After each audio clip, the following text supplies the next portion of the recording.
Hi guys, it's Dr. Hudson. So as you can see from my background, one of the benefits of an online class, both for the instructor and for the students, is that you can do your work almost anywhere. As you can see, I'm in one of my guest rooms at my house. But I wanted to make sure that I recorded the video for chapter 6. As you probably already noticed in chapter 4, I made a mistake with pronouncing a word. Think shalom. Maybe I pronounced it shalom or something like that. But I left it that way just to give you an example of some of the many issues that you'll run across in communicating to various audiences. When that happens, it's a human issue. It's nothing to worry about. And you just keep going on. So today I want to talk to you guys about chapter 6, which is focused on reviewing or preparing research materials or gathering research materials for your presentation. So per usual, I am going to share my screen so that you guys can see my PowerPoint. If I can get it up there. And I don't want to start on that slide. So chapter 6, researching your topic. Now, before you begin to actually put various things together, you should prepare yourself to research your topic. Think about the things that you already know regarding the topic. Think about what experiences you've already had that will enable you to include some supporting information, such as illustrations or personal examples from your life that you can build on. Also, identify as many multiple perspectives and sources as possible. You don't want everything to be so facts and figures. You don't want every other sentence to be according to this scholar and according to this expert and according to a report done by this organization. You want to diversify the information that you're including in your presentation. So you might think about the various individuals that have expertise in this particular topic, as well as organizations that are maybe advocates for the particular thing that you're studying, or that possibly present information or do workshops or symposiums or any type of events based on this information. You might also think about various events that are hosted throughout the year that might provide valuable information or give you perspective, or might just simply be a source of reference that you could say. As you guys know, I think Hispanic Heritage Month is coming up. So starting maybe September 15th, if I'm not mistaken, September 15th starts the beginning of Hispanic Heritage Month. And that's an event that might relate to your topic. I don't know what your topics are going to be, but you want to think about the individuals that can provide perspective, as well as the organizations that are affiliated with their topic, and events that might be worth mentioning. Now, in regard to finding research materials, typically most individuals either go to the library or they go directly to search engines. They use the internet, and the internet is probably the most widely used resource for all college assignments, projects, presentations. If I'm not mistaken, they even cite in the book that one study suggested that about 95% of the students that were included in the study said that when they got ready to work on their presentations or their projects, they went directly to search engines. So the book talks about a multitude of online resources that can be used. They talk about meta search engines, which basically give you overarching concepts about whatever your topic is. So you don't get great detail when you use meta search engine. It typically gives you a wide range of categories that are affiliated with whatever your topic is. Search engines is what we all know of. Google, Bing, Yahoo, all of those platforms have search engines that allow us to do extensive amounts of in-depth research on topics. Also, something that I'm pretty sure that most of you guys are familiar with is social media. In particular, I'm thinking about Instagram because I know on Instagram you can search hashtags and you may get thousands of videos and posts and pictures that are related to whatever it is that you're looking for.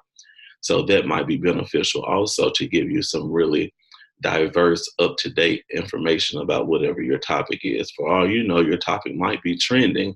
And if so, you'll get really, really up to date information and various perspectives from different people.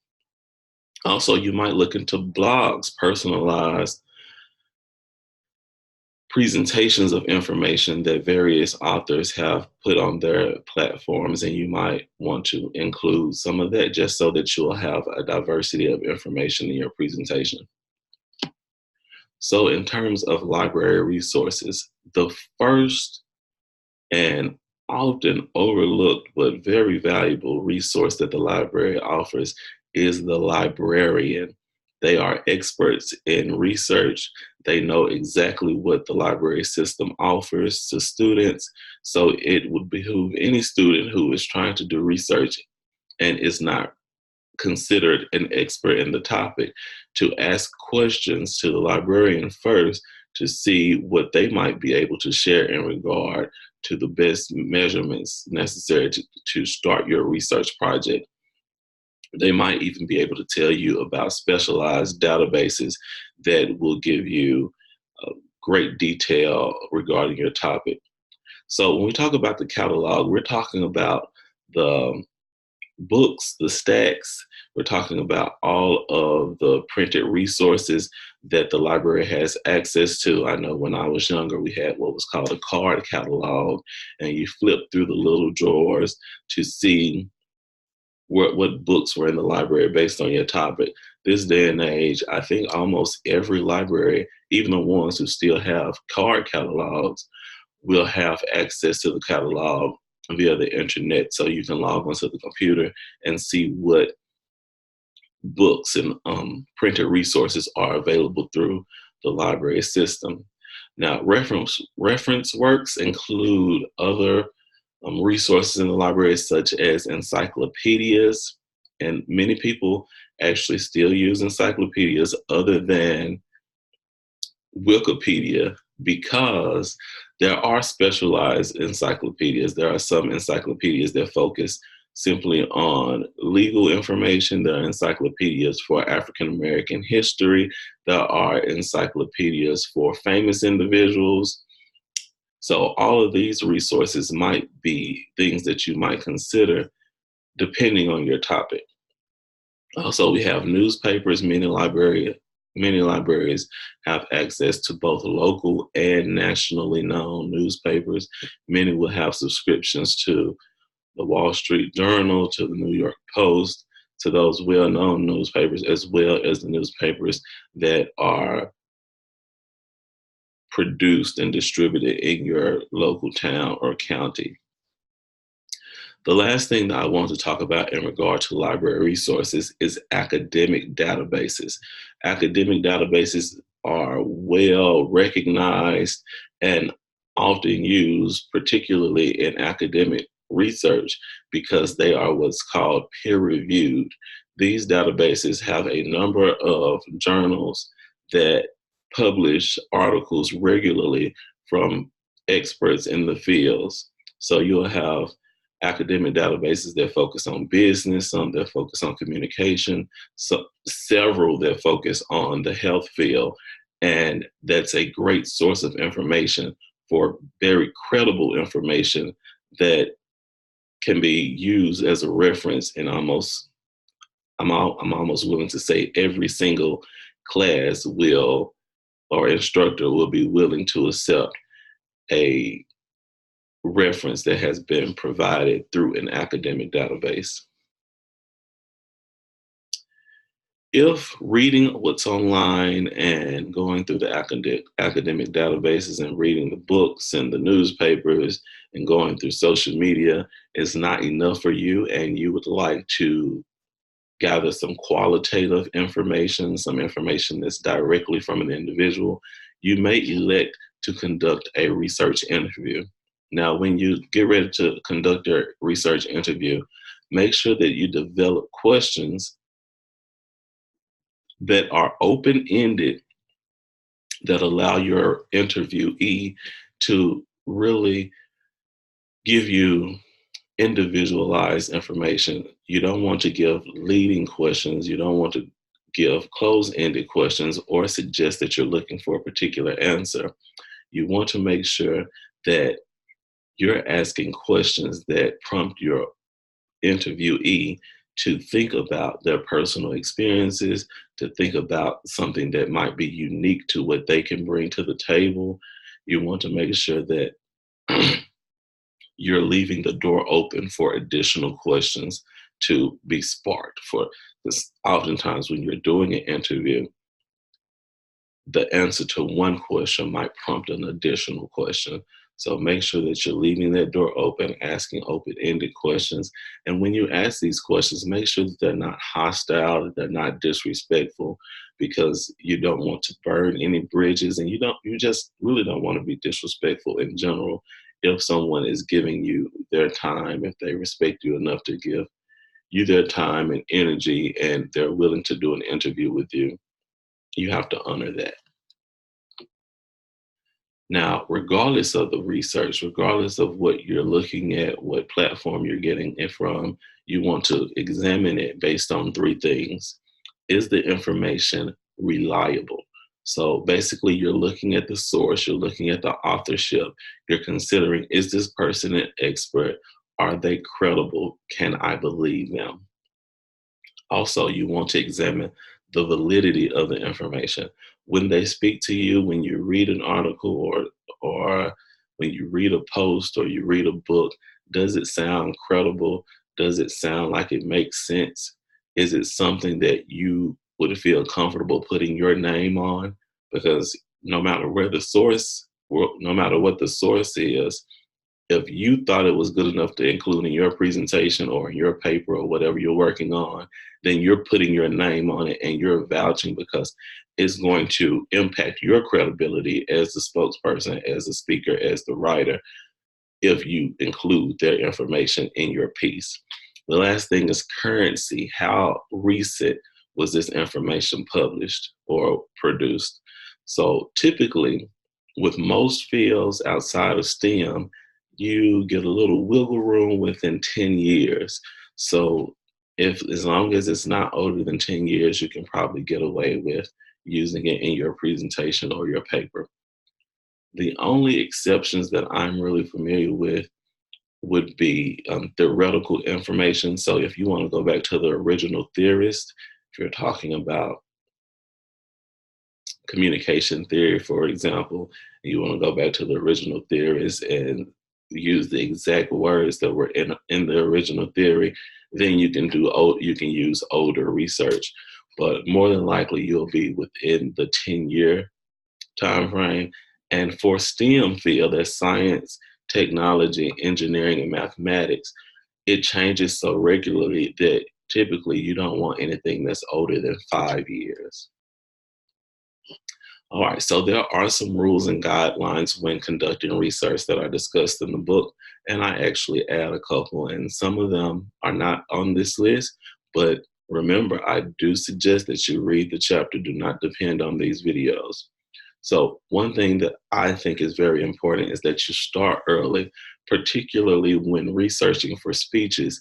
Start as early as possible so that you can be comfortable with whatever information you gather. There is probably going to be a whole lot of information out there regarding whatever topic you could possibly think of coming up with. So you want to give yourself time to go through all of their research, or as much as possible, synthesize some of it, consider which things are going to go best with what your main points are, consider what's going to be reasonable to include within your time frame.